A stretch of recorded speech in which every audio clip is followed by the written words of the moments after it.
All right, let's talk about the SAT.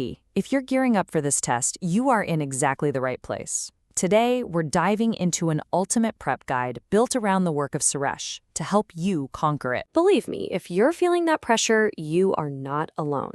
It's a huge test with a lot writing on it, so it's totally normal to feel a bit overwhelmed. But we are about to change that. Here's the secret you've got to remember. The SAT isn't some magical test of how smart you are. Nope. It's a standardized test. That means it's predictable. It's a system, and any system can be beaten with the right strategy. So here's our game plan. We're going to break it down into 5 key parts. First, we'll understand the test itself. Then, we'll build your study plan, go over the biggest mistakes to avoid, get your toolkit ready, and finally, make sure you crush it on test day. Let's do this. Okay, first things first. You have to know your enemy, or in this case, the battlefield. Let's break down how this digital SAT actually works. The whole thing is basically split into 2 big chunks. Reading and writing first, then you get a nice 10-minute break, and then it's on to the math section.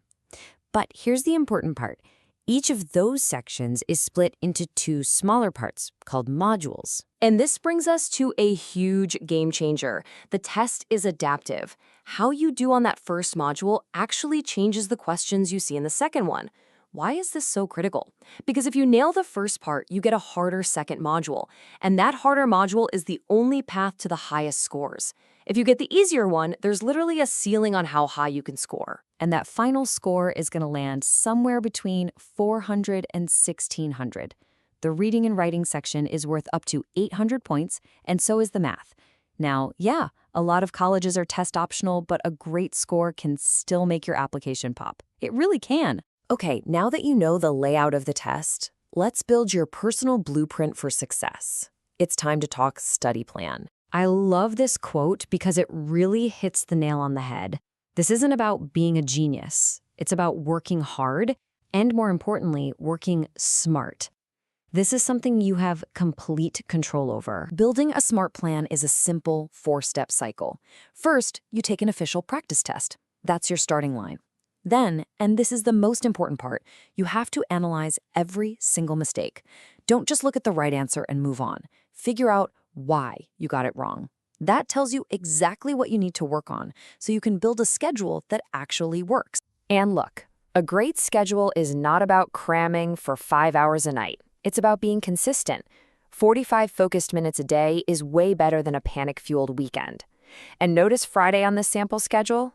Dedicated time just to review your mistakes.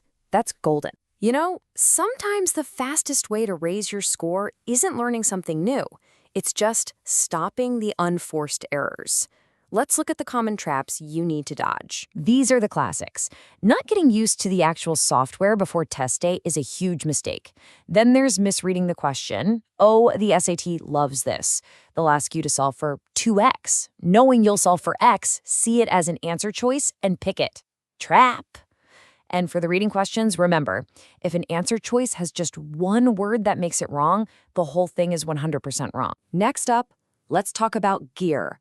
We need to arm your arsenal with the right resources because what you study with really, really matters. Okay, my advice here is simple. Stick to the official stuff. The people who make the test, the College Board, they give you the best practice materials for free. You want the official digital tests on the Blue Book app, the free prep on Khan Academy, and the student question bank. That's your core. And hey, don't knock the classics. Flashcards are still incredibly effective. You can use them to drill those math formulas until they're just burned into your brain. And for the new digital test, they're perfect for mastering the words and context vocabulary that you're guaranteed to see. All right, let's bring it home. We've done the prep, we've built the skills, now it's all about execution. Let's make sure test day goes off without a hitch. Get your stuff together the night before. Seriously. No morning of panic. You need that admission ticket, a photo ID, and your device. Fully charged. And pro tip, bring your power cord or a portable charger. You might not need it, but it's great peace of mind. Okay, if you only hear one thing I say about test day, let it be this. You have to log into the Blue Book app a few days before the test to complete the exam setup. This is what generates your admission ticket. If you don't do this, you can't get in. Simple as that. And what if you get in there and the nerves kick in? Have a plan. A simple, deep breathing exercise can work wonders to calm you down and help you refocus. Practice one before test day so it feels natural when you actually need it. So remember, walk into that test center with your head up. You have put in the work. You have a strategy. You are not just hoping for a good score, you have prepared for one. You've earned this confidence. And finally, just keep in mind what this is really all about. The SAT, it's just a stepping stone. It's not the final destination. The real prize is the skills you're building right now, the discipline, the critical thinking, the resilience. Those are the things that are going to help you long after this test is over. That's it for this explainer. You've got the strategy, you've got the tools. Now go show them what you can do. Good luck.